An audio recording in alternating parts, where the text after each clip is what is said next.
It's Monday, the 6th of February 2023. Welcome to the Fast Five by Fear and Greed, where we give you the top 5 business stories you need to know in just 5 minutes.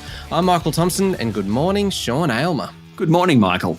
Sean, 5 stories, 5 minutes. Let's jump straight into it. Parliament is back from the summer break today, and the voice referendum, defence, the state of the health system, industrial relations, and the economy and cost of living pressures all high on the agenda across coming months. Yes, it's great to get the pollies back to Canberra. The voice referendum will certainly get a good run. Yesterday, Prime Minister Anthony Albanese declared voting for constitutional recognition of Aboriginal and Torres Strait Islander people through an Indigenous voice to Parliament will add something positive. He called it a modest but meaningful change.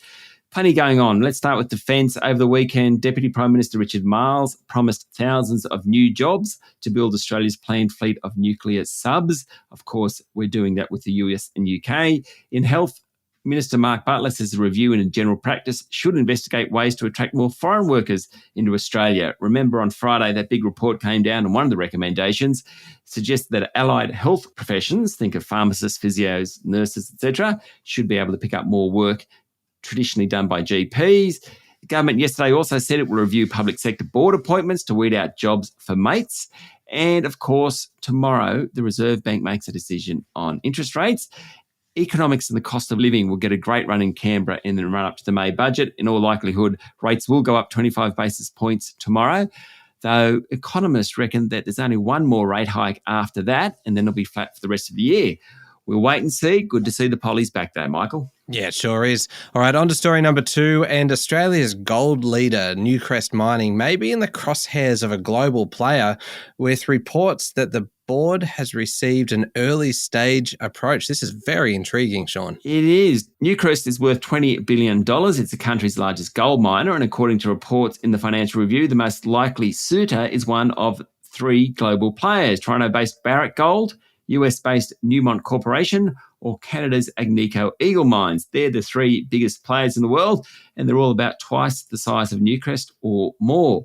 Now, the local miner's on the lookout for a new CEO after its boss, Sandeep Biswas, finished up in December last year. Its share price is up 17% over the past 6 months. It is a major player in the gold market. It'll be very interesting to see what they come out and say today.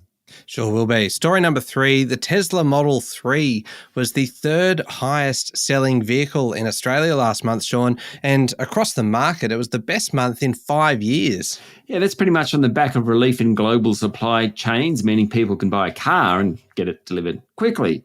Not all cars have short waiting times. For example, you have to wait in line for months or years for a Toyota RAV hybrid, but things are definitely improving. Figures from the Federal Chamber of Automotive Industries show new vehicle sales at their highest level since January 2018. It's great news. Up 12% from last year. That's about almost 85,000 units. Now, Tesla's success comes after it cut its prices between 2.5% and 4% in Australia during the month. Never before has an EV ranked as high as number 3. Number 1 is Ford Ranger. Number 2, the Toyota Hilux. They're always 1 and 2, though normally it's the other way around. Coming in at number 4 behind Tesla was Mazda's CX-3. Sean, story number 4 is a very serious one, and it's a developing story. China has threatened a response to the US government's decision to shoot down a surveillance balloon which had floated across America over recent days. Yes, the US shot down an alleged Chinese surveillance balloon off the South Carolina coast yesterday, Australian time. It ended days of waiting as it traversed the country. President Joe Biden said he ordered the Pentagon to down the balloon as soon as possible without doing damage to anyone on the ground. The military decided the best window was while it was over the Atlantic Ocean within US territorial waters. A single missile from an F-22 fighter brought down the balloon. Now, Michael, these balloons are huge, so don't think of it as a small balloon. It's worth actually Googling and to get vision of it happening. It's quite incredible. China didn't get advance notice of the plan, and Beijing responded saying it was strongly discontented with the downing of its balloon and reserves the right for any necessary reaction to the incident. And finally, Sean, story number 5. This one's a little bit different. It's probably one for the sushi lovers. There's a new craze in Japan, sushi terrorism. It's acts kind of made for viral videos in which customers commit unhygienic acts as the sushi train passes by. Last week, a teenager posted a video to social media filmed in Japan's largest conveyor belt sushi chain. In it, He licked communal items, including a soy sauce bottle and a bowl, and touched sushi as it rolled past with fingers he'd put in his mouth. The video went viral, sparking a wave of copycat incidents and sending shares in the restaurant's parent company down 5%. Pretty disgusting, Michael, in any country, particularly touching Japan, which went through some of the harshest COVID lockdowns. Once again, we have Bloomberg to thank for that story. There we go. The top 5 business stories in 5 minutes. Thank you, Sean.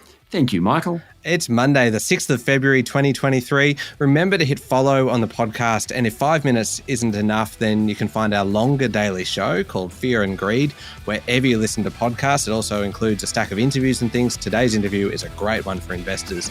I'm Michael Thompson, and that was the Fast 5 by Fear and Greed. Have a great day.